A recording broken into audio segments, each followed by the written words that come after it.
Episode 88. The Moon by Healing Insights with Jen. The moon holds all secrets, yours and mine. It is a divine circumstance, not a random chance. The moon may appear busy with its changing phases and varied dance across the sky. It is no secret. It is a gift from above, the dance of give and receive. It is limitless and accessible to all. The capacity to hold is unchanging. The moon listens to my heart. It is with gratitude that I join and danced with the stars.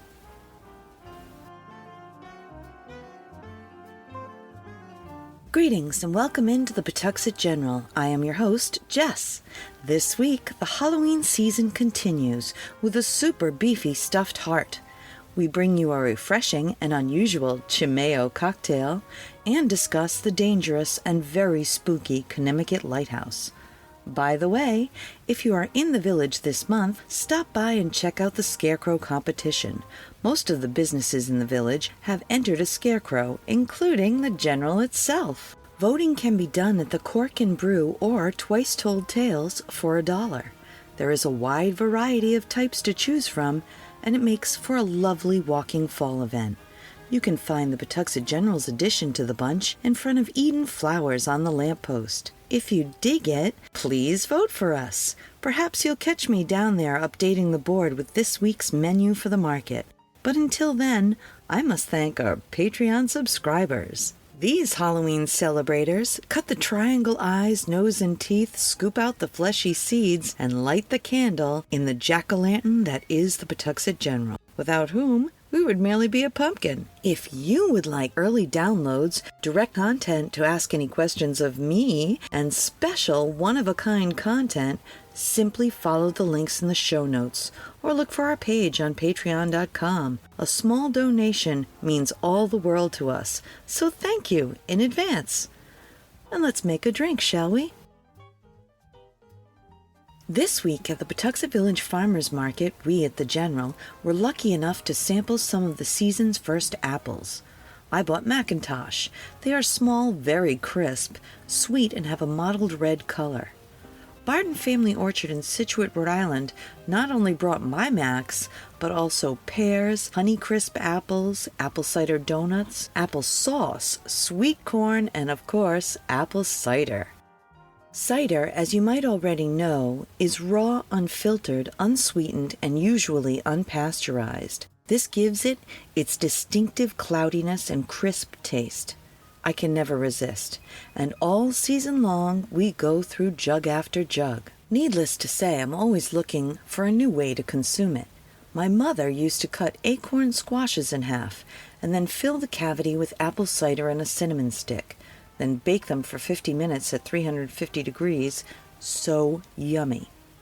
Martha Stewart makes a breathtaking apple cider donut cake, which is worth checking out. Whole wheat flour and olive oil fortify the cake, so I say it's perfect for breakfast. But today, we are using that amazing Barton cider to make a Cimayo cocktail. It is a tequila cider cocktail with creme de cassis and lemon juice. Enjoy. The Cimayo cocktail was created by Arturo Jaramillo, owner of the Ranchero de Cimayo restaurant in Cimayo, New Mexico, in 1965. Legend has it that Jaramillo was looking for a use for the apples that are plentiful in the Cimayo Valley when he developed this signature drink of his restaurant. For this recipe, you will need 1½ ounces tequila, 1 ounce apple cider, 1/4 ounce lemon juice, 1/4 ounce creme de cassis. Pour the tequila and unfiltered apple cider into a glass over ice. Add the lemon juice and creme de cassis and stir. Garnish with an apple slice and serve. The touch of cassis gives the drink a pleasant pale purplish hue and the sweetness needed to balance the tart lemon taste. Enjoy. Stuffed beef heart. The possibilities are only limited by your cooking methods for beef heart. You could start simple, cut it up and grill it like you would any other steak.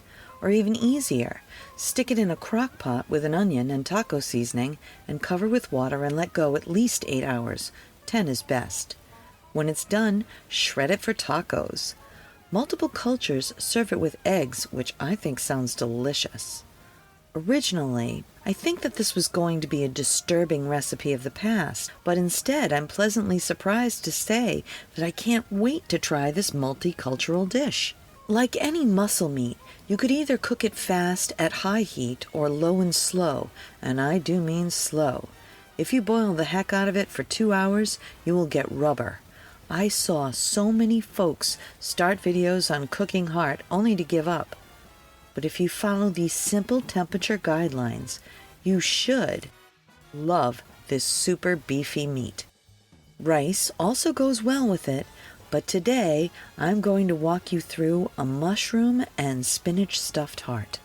Give this mushroom and spinach stuffed beef heart recipe a try today and discover just how surprisingly tender and mildly flavored this superfood really is. For this recipe, you will need 1 large beef heart, about 3½ pounds, 6 thick slices of bacon cut crosswise into 1/2-inch pieces, 1 medium yellow onion chopped, 1 pound button mushrooms chopped, 2 cloves of garlic minced, 1 teaspoon of salt, 1 teaspoon of black pepper, and 1/2 pound of fresh spinach leaves. Rinse the heart really well under cold running water and pat it really dry. Cut the heart open if your butcher hasn't already done that, and remove any visible strings, arteries, and blood vessels that may have been left behind. Trim off the excess fat, if any, and then set aside. In a large skillet over medium heat, cook the bacon until nice and crispy, and then remove it to a plate, but leave the fat in the pan. Add the onions, mushrooms, salt and pepper to the pan and cook until softened and fragrant, about 4 to 5 minutes. Then throw in the spinach, crispy bacon, and chopped garlic. Stir well until the spinach is completely wilted and continue cooking until all the liquid at the bottom of the pan has evaporated. Let cool for a few minutes. Preheat your oven to 275 degrees. Lay the beef heart fatty side down on the work surface and spoon the stuffing over it. Spread it all the way to the edge. Roll up the beef heart and tie it with a few strands of butcher's twine. You might want to run a piece across lengthwise and 2 or 3 crosswise. If you end up with a little too much stuffing, hang on to it. You can reheat it later in a small skillet and serve it alongside the roast. Melt a fair amount of cooking fat in a large oven-safe skillet, set over scorching high heat. Sear the beef heart for 2 or 3 minutes per side until a nice golden crust forms.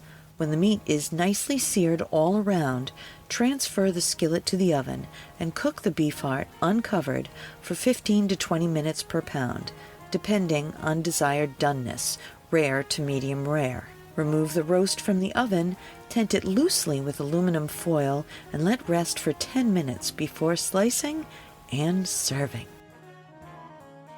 This recipe was based on Sarah Ballantyne's stuffed beef heart recipe as it appeared in the Paleo Approach cookbook. Enjoy!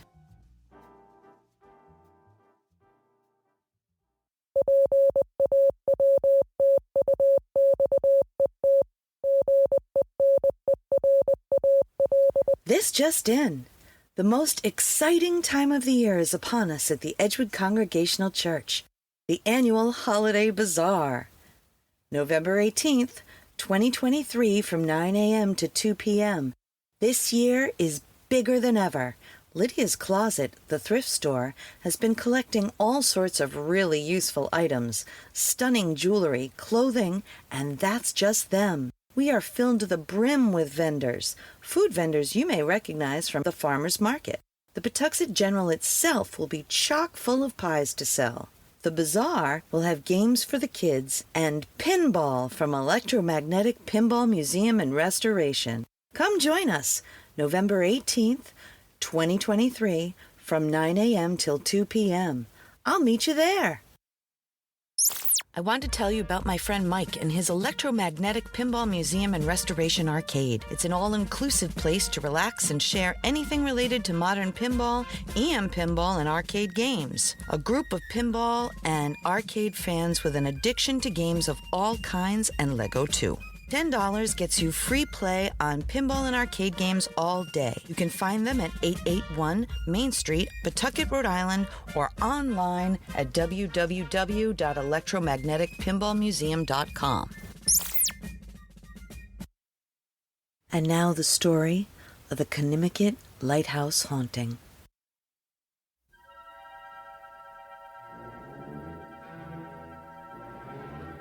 In 1857, the government built a wooden day mark topped by a black ball and pointer on Conimicut Point. An article in the 1858 edition of the Providence Post didn't think much of it.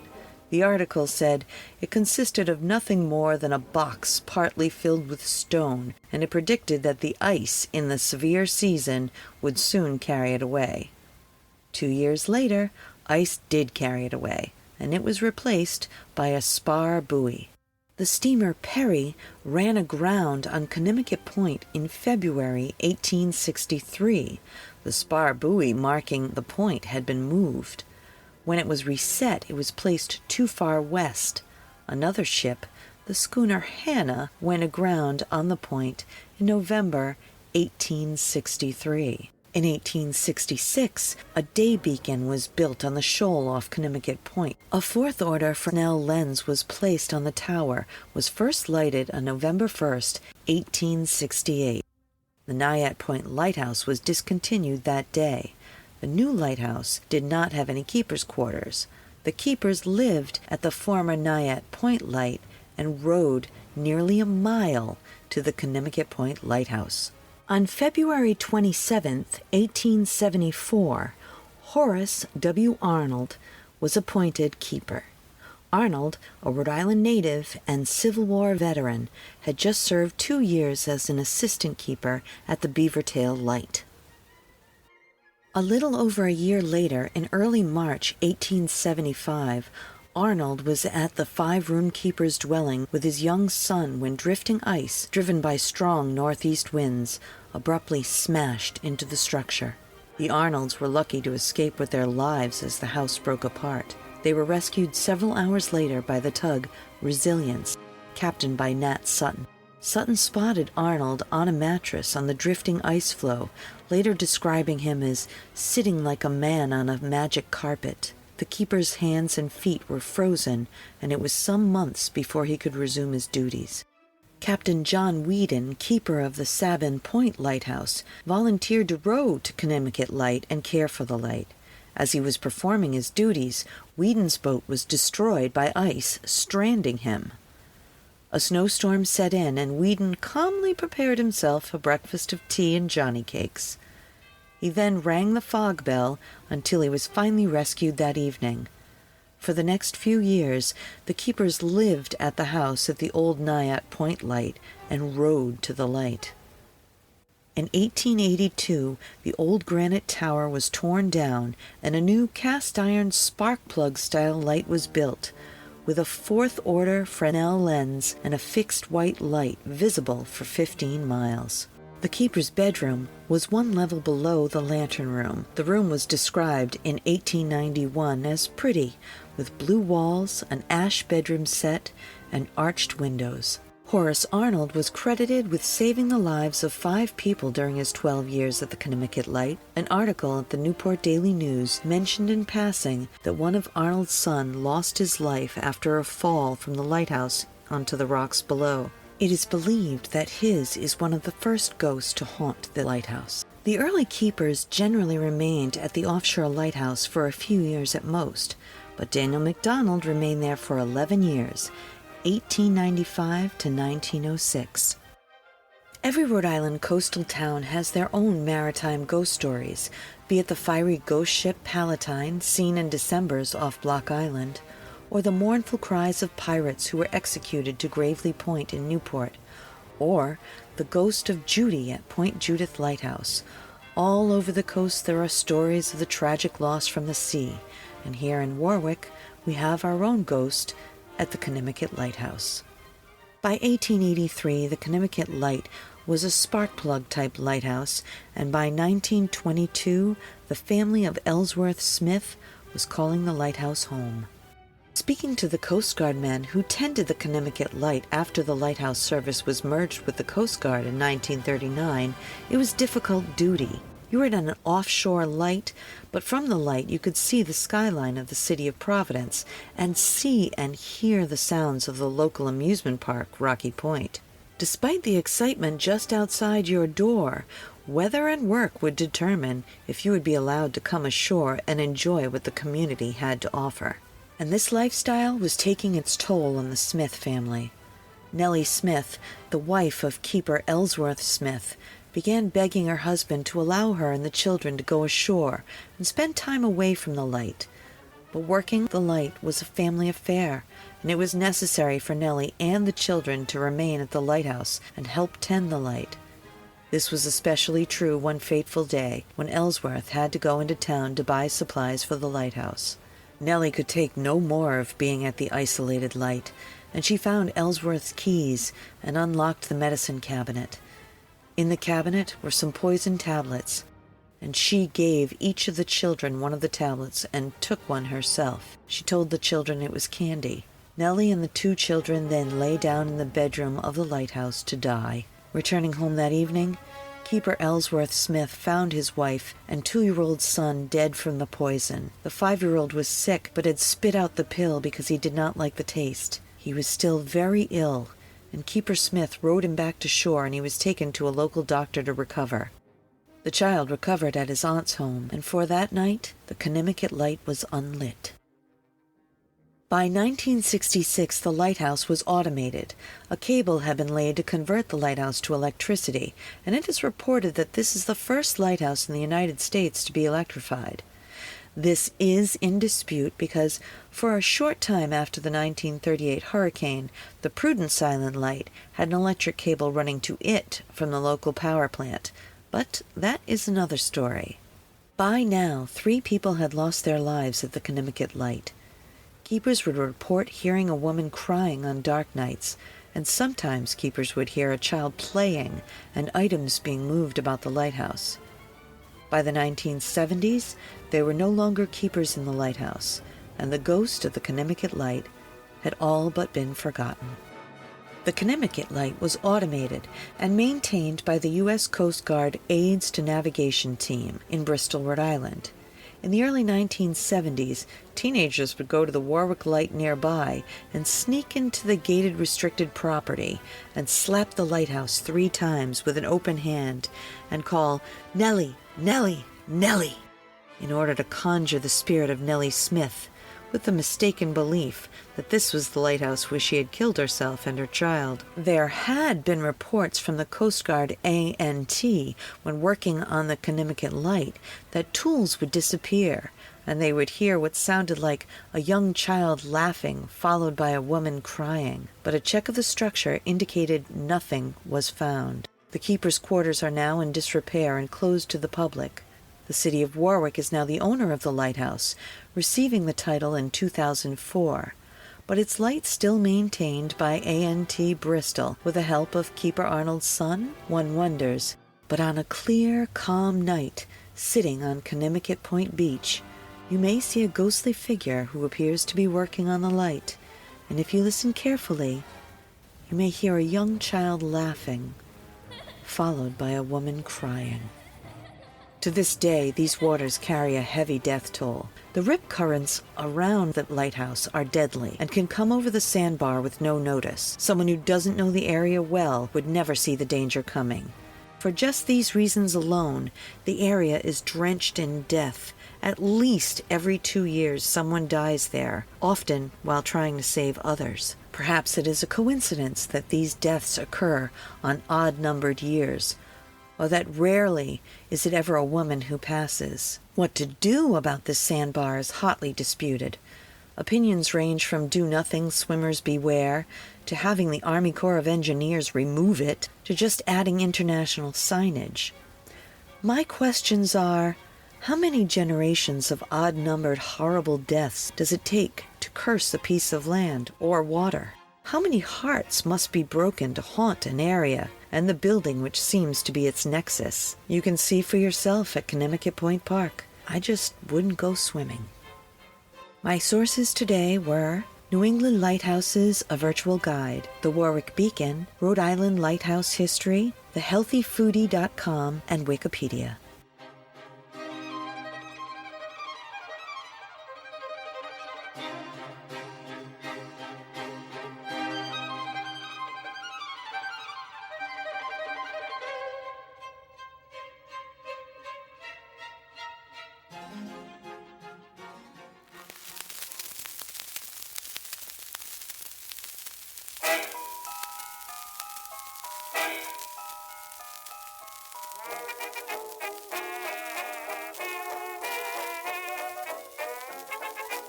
Thank you once again for joining us today at the Pawtuxet General. If you would like to reach out with a comment, question, local ghost story, an order for the Pop-Up General Store, our email is jess@pawtuxetgeneral.com. Please reach out. We can't wait to hear from you.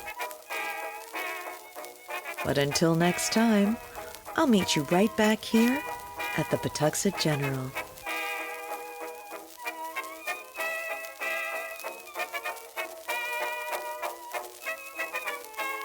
A Something for Posterity production, pre-recorded in Pawtuxet.